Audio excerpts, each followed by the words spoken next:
지난 시간에는 엘리야 선지자가 로뎀나무 아래 쓰러져서 하나님께 죽기를 간구하는 내용을 보았었습니다.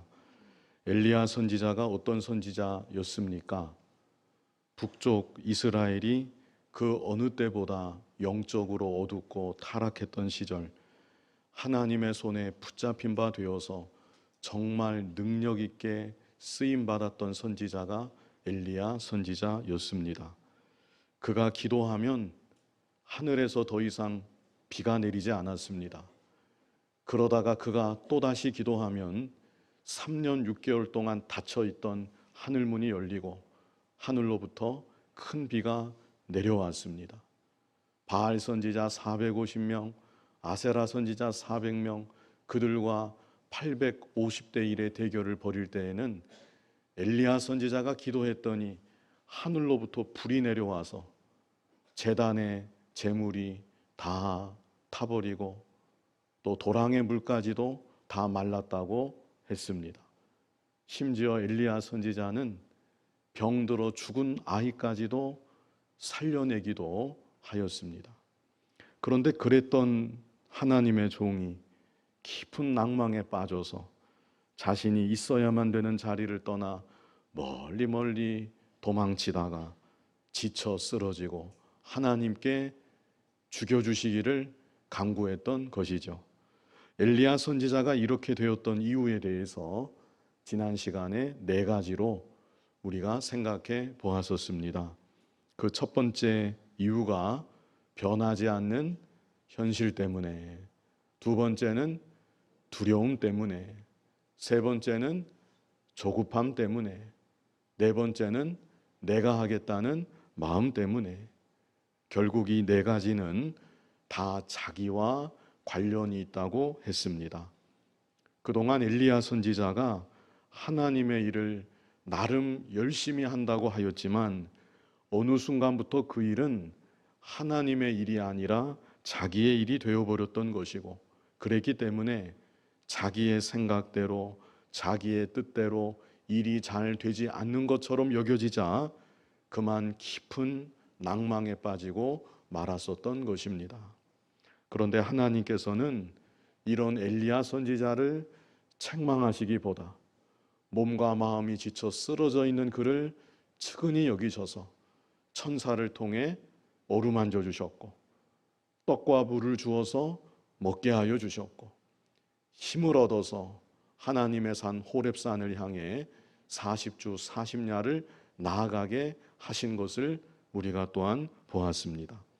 이제 이어지는 오늘 본문에는 엘리야 선지자가 하나님의 산 호렙에서 하나님을 더욱 깊이 경험하게 되는 내용이 기록되어 있습니다. 자, 본문 9절을 같이 읽어보시기 바랍니다. 엘리야가 그곳 굴에 들어가 거기서 머물더니 여호와의 말씀이 그에게 임하여 이르시되 엘리야야 네가 어찌하여 여기 있느냐. 엘리야가 그곳 굴에 들어갔다 그랬습니다. 우리말로는 여기에 명확하게 표현되지는 않았는데요. 원문에는 그 굴에 들어갔다 그랬습니다. 그래서 엘리야 선지자가 그저 눈에 보이는 아무 굴에나 들어갔던 것이 아니고 호렙산에 있는 어떤 특정한 굴을 찾아 들어갔었던 것입니다. 그렇다면 이 굴은 어떤 굴이었을까? 출애굽기 33장 21절로 23절을 한번 같이 읽어보시기 바랍니다. 여호와께서 또 이르시기를 보라 내 곁에 한 장소가 있으니 너는 그 반석 위에 서라. 내 영광이 지나갈 때에 내가 너를 반석 틈에 두고 내가 지나도록 내 손으로 너를 덮었다가 손을 거두리니 네가 내 등을 볼 것이요 얼굴은 보지 못하리라. 이 말씀은 하나님께서 모세를 호렙산에 부르셔서 하나님을 경험케 하시고자 말씀하시는 그런 내용입니다. 여기 23절을 여기 보시면 네가 내 등을 볼 것이요 얼굴은 보지 못하리라.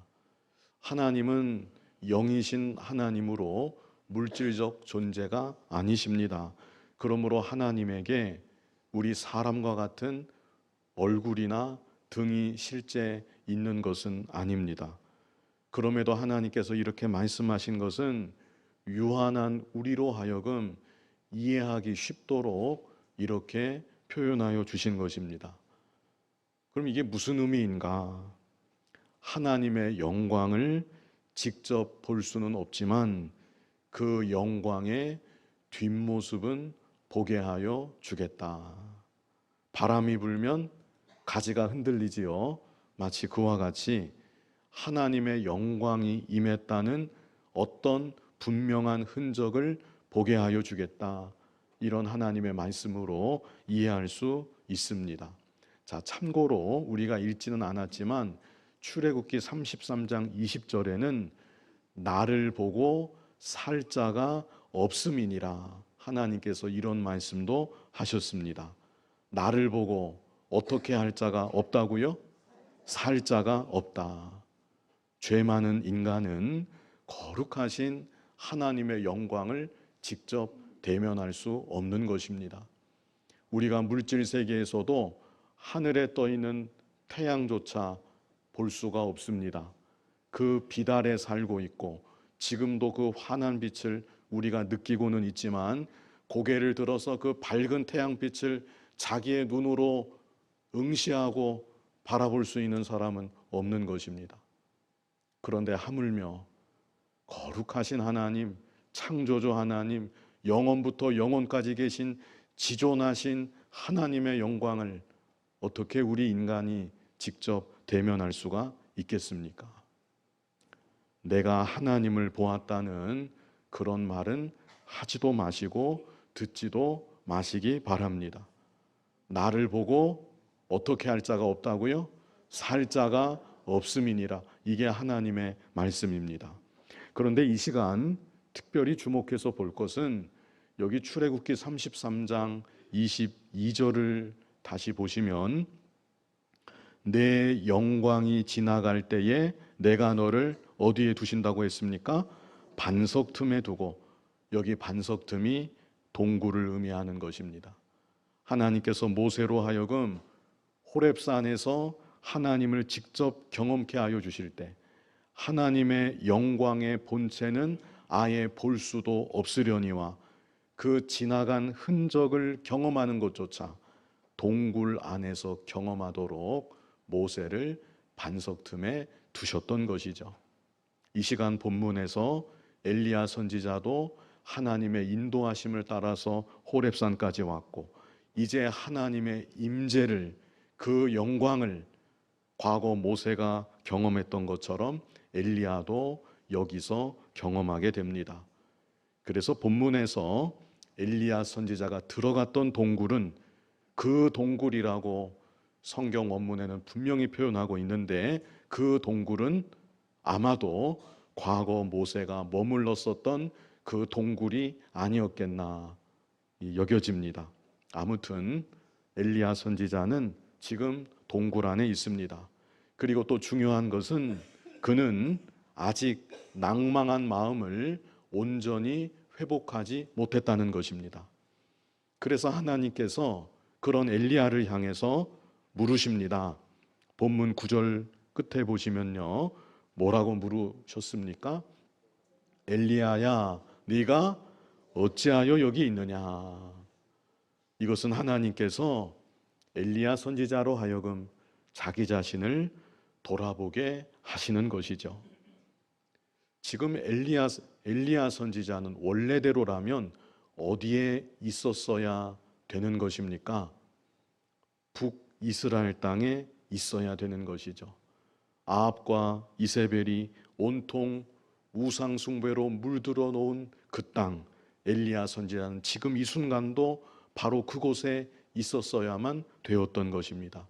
그런데 그랬어야만 되었을 네가 무엇 때문에 여기까지 올 수밖에 없었던 것이냐? 무엇 때문에 너는 지금도 홀로 동굴 안에서 이렇게 머물게 된 것이냐? 자기 자신을 좀 돌아보라고 하나님께서 물으신 것이죠. 이때 엘리야가 답변을 합니다. 뭐라고 답변을 했습니까? 이어지는 10절 같이 읽어보시기 바랍니다. 그가 대답하되 내가 만군의 하나님 여호와께 열심히 유별하오니 이는 이스라엘 자손이 주의 언약을 버리고 주의 제단을 헐며 칼로 주의 선지자들을 죽였음이오며 오직 나만 남았거늘 그들이 내 생명을 찾아 빼앗으려 하나이다. 엘리야 선지자가 말했습니다. 내가 만군의 하나님 여호와께 열심히 유별하오니, 과거 개역 한글에는 특심이라는 말을 여기서 했었는데 정말 그랬습니다. 엘리야 선지자는 그 누구보다 특별한 열심으로, 특심으로 하나님께 충성을 다했던 그런 선지자였습니다. 자신이 지금까지 정말 그런 중심으로 일해왔다는 것을 엘리야가 말하고 있는 것이죠. 또 엘리야가 말합니다. 이는 이스라엘 자손이 주의 언약을 버리고 주의 제단을 헐며 칼로 주의 선지자들을 죽였음이오며, 이스라엘 백성들이 얼마나 타락했는지 구구절절 말하고 있는 것이죠. 먼저는 주의 언약을 버렸다. 하나님 말씀을 버렸다는 것입니다. 구원받은 하나님의 백성들이, 선지자들은 말씀을 가르쳐주고 가르쳐주는데 그 말씀을 들으려고 하지 않고 그 말씀을 그냥 버렸다는 것이죠. 그리고 또 어떻게 했습니까? 주의 제단을 헐며 하나님을 예배하는 예배의 자리를 무너뜨렸다는 것입니다. 훼손시켰다는 것입니다. 급기야 마지막 단계에는 어떻게까지 했습니까? 칼로 주의 선지자들을 죽였음이오며 하나님의 종들을 많이 죽였습니다. 이런 어려운 시대에 엘리야 선지자는 그래도 전능하신 하나님을 믿고 의지하면서 자신의 생명을 다 바쳐 정말 특별한 열심으로 충성하는 믿음의 삶을 살아왔던 것이죠. 그런데 그 결과가 무엇인가? 마지막에 엘리야 선지자가 뭐라고 말합니까? 오직 나만 남았거늘 그들이 내 생명을 찾아 빼앗으려 하나이다. 다 죽었습니다. 아니면 다 숨어버렸습니다. 밖에 나와서 지금 일하고 있는 사람 저 하나밖에는 없습니다. 그런데 이제는 저마저도 죽이려고 합니다. 그래서 제가 도망가다 로뎀나무 아래 쓰러져 하나님께 죽기를 간구했던 것이고, 이렇게 하나님 손에 이끌림 받아 여기까지 오게 되었던 것입니다. 엘리야 선지자가 이런 고백을 하고 있는 것이죠. 자, 이것은 엘리야 선지자가 여전히 낭만 가운데 있다는 것을 보여주고 있습니다. 자신은 어쩔 수 없이 이럴 수밖에는 없었다는 것을 여기 표현하고 있는 것이죠. 그런데 하나님은 로뎀나무 아래서도 그러셨던 것처럼 엘리야 선지자를 꾸짖지 아니하시고 그 어떤 다른 말씀도 하지 아니하시고 대신 하나님의 임재를, 지금까지 경험했던 것과는 차원이 다른 하나님의 나타나심을, 하나님의 놀라운 영광을 이제 엘리야 선지자로 하여금 생생하게 경험하게 하여 주시는 것입니다. 자, 이어지는 본문 11절을 같이 읽어보시기 바랍니다. 여호와께서 이르시되 너는 나가서 여호와 앞에서 산에 서라 하시더니 여호와께서 지나가시는데 여호와 앞에 크고 강한 바람이 산을 가르고 바위를 부수나 바람 가운데 여호와께서 계시지 아니하며 바람 후에 지진이 있으나 지진 가운데에도 여호와께서 계시지 아니하며. 예, 조금 사소한 부분이지만 그래도 정확하게 좀 짚고 넘어갈 것은 11절 제일 앞을 보시면 너는 나가서 여호와 앞에서 산에 서라 말씀하셨죠. 이때 엘리야 선지자가 동굴 밖을 완전히 나갔던 것은 아닙니다. 왜 그런가 하면 13절을 미리 보시면 13절에 그랬습니다. 13절에 엘리야가 듣고 겉옷으로 얼굴을 가리고 나가 어디에 섰습니까? 굴 어귀에 서며. 13절에 와서야 엘리야 선지자가 어디까지 나간 겁니까? 굴 어귀까지 나간 것입니다. 그래서 11절의 말씀은 동굴 밖으로 완전히 나가라, 그런 하나님의 명령도 아니었던 것 같고, 엘리야 선지자가 하나님의 명령을 들었을 때 깊은 동굴 속에 있던 자리에서 일어나 동굴 바깥에 그 모습이 보이는 어느 정도 앞에까지 나갔던 것으로 그렇게 이해할 수 있겠습니다. 사소한 부분이지만 이게 출애굽기 33장 우리가 읽었던 그 맥락과 같은 것이죠. 모세도 그랬습니다. 모세도 하나님의 영광을 경험했지만 어디에 있었습니까? 바위 틈에 있었죠. 모세도 동굴 안에 있었습니다. 엘리야 선지자도 동굴 밖을 완전히 나가지는 않고 동굴 안 어느 몇쯤에서 이제 하나님의 영광을 경험하게 되는 것이죠. 그런데 이런 엘리야 선지자가 먼저는 크고 강한 바람이 지나가는 것을 경험하게 됩니다. 이게 보통 크고 강한 바람이 아닙니다. 여기 11절 말씀에 그랬죠. 이 바람이 지나가니까 산이 어떻게 됩니까? 산이 갈라집니다. 대단한 바람이죠.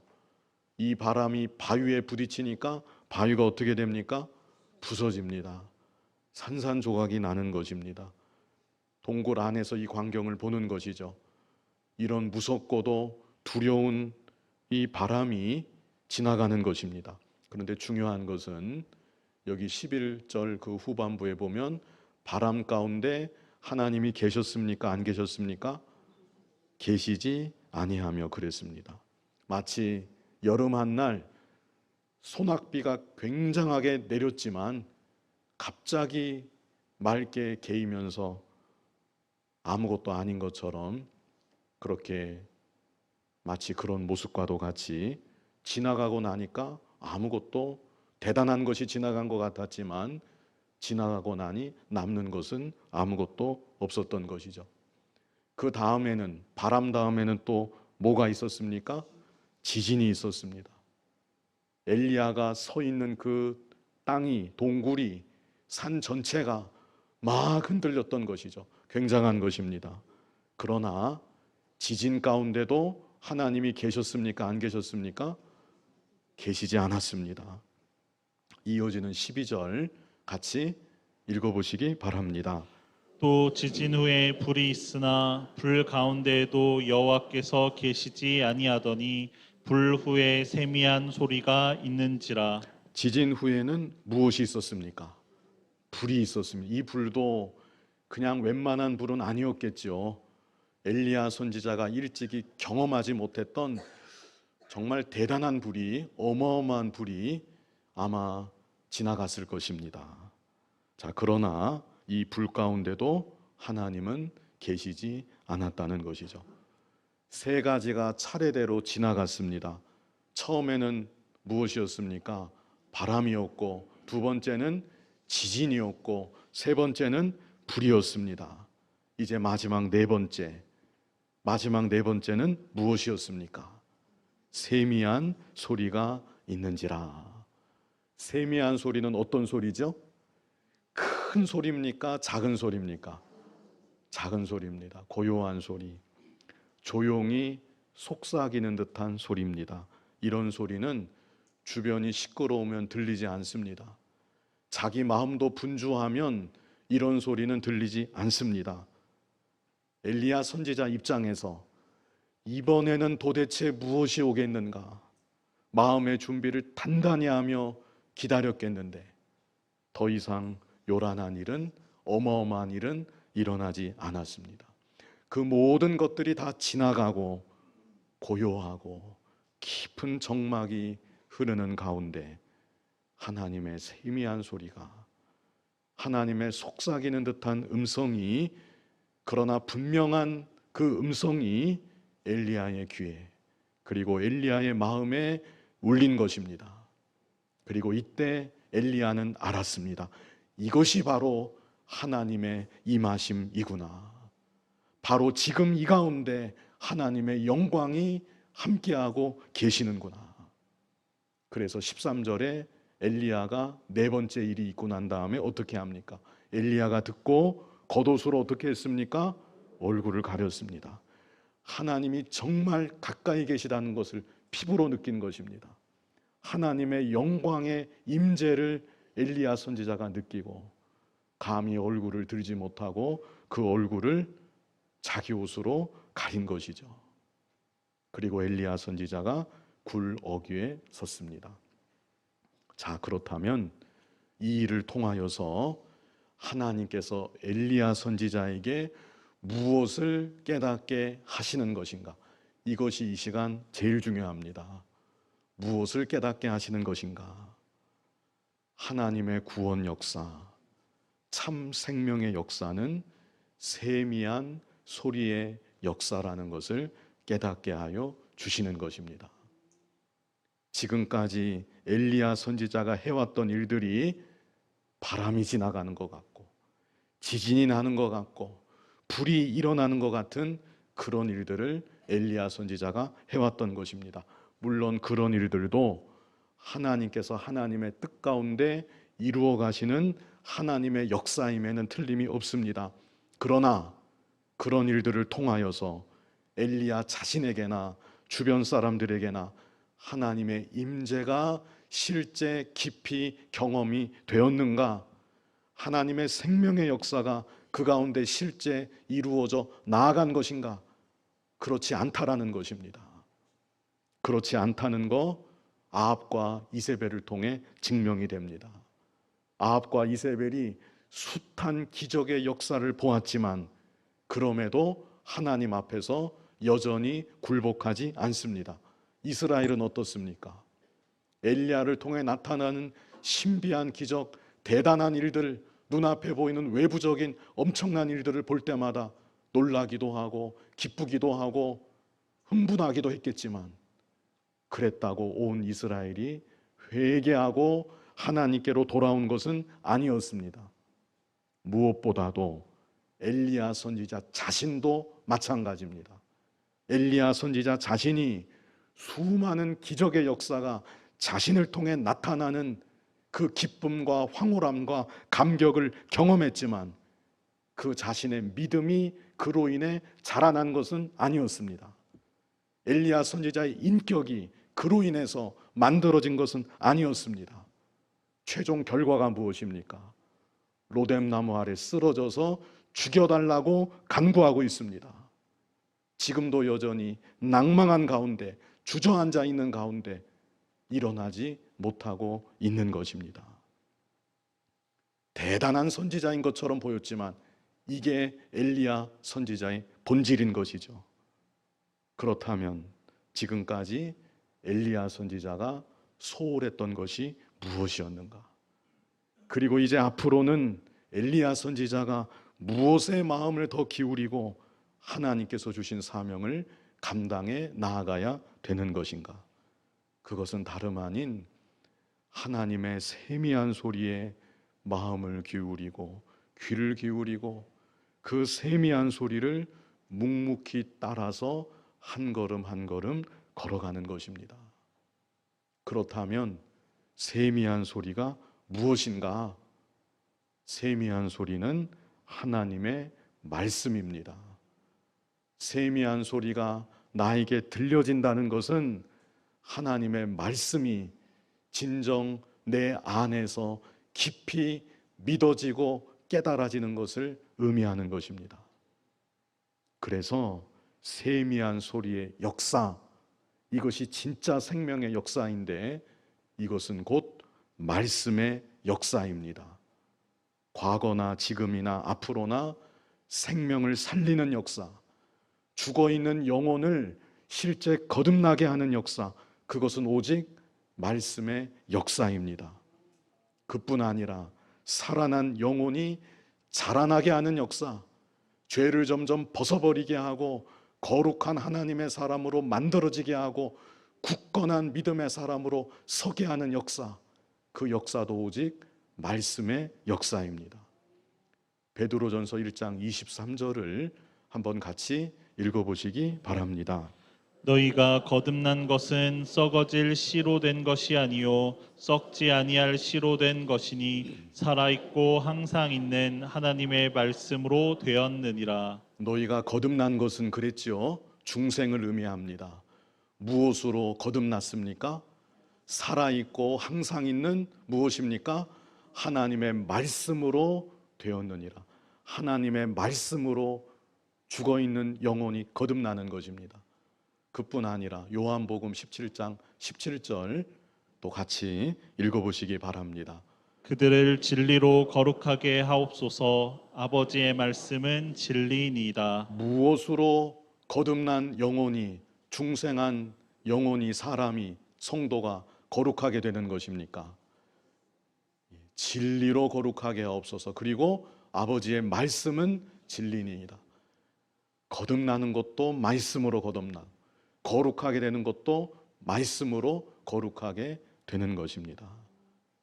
그런데 이 말씀의 역사는 외부적으로 당장 무슨 일이 일어날 것만 같은, 뒤집어질 것만 같은 그런 역사가 아닌 것입니다. 이사야 8장 6절 같이 읽어보시기 바랍니다. 이 백성이 천천히 흐르는 실로아 물을 버리고 르신과 르말리아의 아들을 기뻐하느니라. 천천히 흐르는 실로암을, 직접적으로는 예루살렘 남동쪽의 실로암 샘의 그물을 의미하는 것이고, 이것은 곧 하나님이 이루어 가시는 참 생명의 역사를 이 구절에서 뜻하고 있는 것이죠. 하나님께서 이루어 가시는 참 생명의 역사, 무엇과 같습니까? 천천히 흐르는 실로아 물과 같다는 것입니다. 고요하고 잔잔하게 흘러갑니다.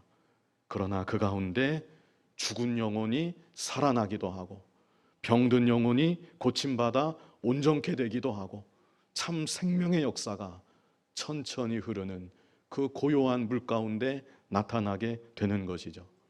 그러나 이사야 시대 이스라엘 백성들이 이와 같은 생명의 역사를 좋아했다는 것입니까? 싫어했다는 것입니까? 싫어했다는 것입니다. 그래서 이 백성이 천천히 흐르는 실로아물을 버리고 대신에 르신과 르말리아의 아들을 기뻐했다. 도리어 주변의 우상 섬기는 나라들, 그 나라의 백성들, 그들의 급박하게 흘러가는 듯한, 이 세상에 급박하게 흘러가는, 떠들썩하고 무언가 있어 보이는 그런 종교적인 행위와 방식에 이스라엘 백성들이 더 큰 흥미를 느끼고 그것을 더 좋아했었다는 것이죠. 지금도 세상에는 우리의 마음과 귀를 사로잡는, 미혹하는, 우리의 눈을 미혹하는 온갖 것들로 넘쳐납니다. 그러나 저와 여러분은 세미한 소리에 귀를 기울이고, 세미한 소리에 마음을 기울이고, 그 세미한 소리를 듣고 따라가는 자들이 되어야 하는 것입니다. 마음이 분주하면 들리지 않습니다. 마음에 죄가 가득하고 마음에 자기 자신이 가득하면 들리지 않습니다. 바쁘고 분주하고 복잡한 이 세상이지만 고요한 심령으로 하나님을 바라보고 하나님의 말씀을 가까이 하고, 그래서 이제도 세미한 음성으로, 그러나 나팔 소리와도 같은 분명한 음성으로 내게 말씀하여 주시는 하나님의 세미한 소리를 밝히 듣고 그 말씀을 따라서 흔들림 없는 믿음의 길을 걸어가고 점점 더 굳건한 믿음의 사람으로 세워져 나아가는 저와 여러분이 될 수 있기를 바랍니다. 이제 하나님께서 엘리야 선지자에게 다시 물으십니다. 본문으로 돌아가서 13절 후반절을 보시면 소리가 그에게 임하여 이르시되 엘리야야 네가 어찌하여 여기 있느냐. 이번에는 엘리야 선지자가 뭐라고 답변을 하는가. 자, 14절 같이 읽어보시기 바랍니다. 그가 대답하되 내가 만군의 하나님 여호와께 열심히 유별하오니 이는 이스라엘 자손이 주의 언약을 버리고 주의 제단을 헐며 칼로 주의 선지자들을 죽였음이오며 오직 나만 남았거늘 그들이 내 생명을 찾아 빼앗으려 하나이다. 엘리야 선지자가 10절과 똑같은 답변을 여기에 또 하고 있습니다. 엘리야 선지자가 왜 어떤 심정으로 똑같은 대답을 했을까? 어떤 성경학자는요, 이것은 엘리야 선지자의 깊은 낭망의 정도를 나타낸다. 너무나 깊이 낭망했기 때문에 하나님의 임재를 경험했음에도 그 낭망에서 아직 헤어나오지 못하고 있다. 이렇게 말하기도 했습니다. 그런데 이건 제 생각인데요. 제가 생각하기는 10절에서의 엘리야의 마음과 14절에서의 엘리야의 마음은 그래도 다르지 않았겠는가? 저는 그렇게 생각을 합니다. 10절에서 엘리야가 저는 이럴 수밖에 없었습니다. 제가 어떻게 하겠습니까? 이런 상황에 저는 이럴 수밖에 없었습니다. 이런 중심으로 말했다면 그래도 14절에서는 하나님 앞에서 좀 죄송한 마음을 가지고 제가 그만 이런 환경을 만나 이런 모습이 되고 말았습니다. 이렇게 대답하지 않았겠는가? 이건 제 생각이고요. 자, 이보다 더 중요한 것은 하나님께서 엘리야 선지자를 내버려 두지 않으셨다는 것. 그것이 중요한 것입니다. 로뎀나무 아래 쓰러져 있을 때 하나님이 찾아가 주셨고 그를 어루만져 주셨고 떡과 물을 고기가 아니라 떡과 물을 먹게 하여 주셨고 힘을 얻어서 호렙산까지 나아오도록 인도하여 주셨고 하나님의 임재를 그 놀라운 영광을 경험하게 하여 주셨고 그리고 같은 질문을 재차하시면서 자기 자신을 또다시 돌아보게 하신 하나님이십니다. 그래서 결론적으로는 이제 다시 하나님께서 엘리야 선지자를 다시 사용하려고 하시는 것입니다. 나를 버리지 아니하시는 하나님, 지금도 나의 마음 문을 두드리고 계시는 하나님, 세상 끝날까지 나를 붙잡고 끝까지 인도하시는 하나님, 이 하나님이심을 아시고 인생길 걸어가다가 어떤 낭망을 경험하든지 다시금 일어날 수 있는 여러분이 다 되시기를 바랍니다. 이제 이어지는 본문 15절부터는 하나님께서 엘리야 선지자에게 사명을 주시는 그런 내용입니다. 15절 같이 읽어보시기 바랍니다. 여호와께서 그에게 이르시되 너는 네 길을 돌이켜 광야를 통하여 다메섹에 가서 이르거든 하사엘에게 기름을 부어 아람의 왕이 되게 하고 너는 내 길을 돌이켜 그랬습니다. 더 이상 낭망하고 쓰러져 있는 가운데 머물러 있지 말고 돌이켜서 하나님 주신 사명을 감당하며 나아가라는 것이죠. 그 사명의 첫 번째는 누구에게 기름을 부으라고 합니까? 하사엘에게 기름을 부어서 어느 나라의 왕이요? 아람의 왕이, 세상 나라입니다. 세상 나라의 왕을 세우라고 엘리야 선지자에게 명하셨고요. 16절을 보시면 한번 같이 읽어보시기 바랍니다.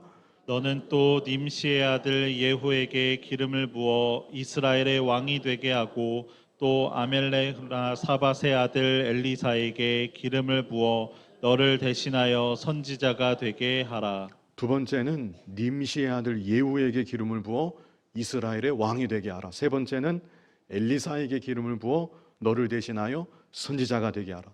하나님께서 엘리야 선지자에게 이런 사명을 주시는 것은 앞으로도 하나님께서 하나님의 주권 가운데 세상 나라를 그리고 이스라엘 나라를 그뿐 아니라 하나님의 나라를 이루어 가신다는 것을 알게 하여 주시는 것입니다. 눈에 나타나는 대단한 역사는 아닐지라도 하나님은 지금도 일하고 계시고 앞으로도 친히 일하시는 하나님이신 것입니다. 그리고 하나님께서는 이제 엘리야 선지자에게 장차 있을 심판까지도 알게 하여 주십니다. 세 사람을 세우라고 하셨는데요. 세 사람을 통해 어떤 일이 일어나는가? 17절을 보았더니 하사엘의 칼을 피하는 자를 예후가 죽일 것이요 예후의 칼을 피하는 자를 엘리사가 죽이리라. 하사엘은 아람 나라 왕으로 세우라는 사람이었죠. 이 사람이 장차 이스라엘을 침공해서 많은 이스라엘 백성들을 죽입니다. 그리고 남은 자들을 이스라엘의 왕이 될 예후가 또 죽입니다. 마지막에는 엘리사가 죽이리라. 엘리사 선지자가 죽인다는 것은 실제 죽인다는 그런 뜻이 아니고, 엘리사 선지자가 하나님의 사역을 감당할 때 거역하는 자들이 일어나게 되고 하나님의 심판이 그로 인해 임하게 될 것을 알게 하여 주신 것이죠. 그러므로 엘리야 선지자는 당장 눈앞에 일어나는 일만 보아서는 안 됩니다. 자기 생각, 자기 주관에 치우쳐서 낙심하면 안 됩니다. 하나님의 주권이 있다는 것을 믿고 하나님의 주권에 모든 것을 맡기고 그저 자기 자신은 하나님의 세미한 소리를 듣고 세미한 소리를 따라서 순종하며 묵묵히 나아가면 되는 것입니다. 마지막 18절 같이 읽어보시기 바랍니다. 그러나 내가 이스라엘 가운데 7,000명을 남기리니 다 바알에게 무릎을 꿇지 아니하고 다 바알에게 입맞추지 아니한 자니라. 아멘. 바로 앞에 17절에서는 북이스라엘에 연쇄적으로 임하게 될 무서운 하나님의 심판을 말씀하셨습니다. 그러나 그런 중에도 7,000명이 있다. 7,000명을 남기신다는 것을 하나님께서 말씀하여 주시는 것이죠.